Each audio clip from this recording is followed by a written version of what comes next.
Some get opportunities that others do not. I think their hope is turned down by what the society is speaking back to them. Have you ever seen a doctor coming from this place? In your family, have you ever seen a doctor? That is what the society is speaking back to them. So if maybe you can come and speak that hope, and let them know that yes, it might seem so hard, but if you can work a little bit hard, if you can go out of your way and do this, then it should definitely work for you.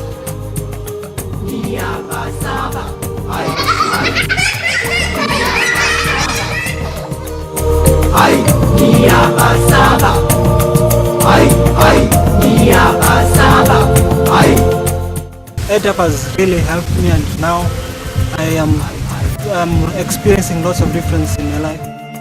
I come from here every day going to university, and I hope to come back here and transform the community, change how things are around this community. Saba.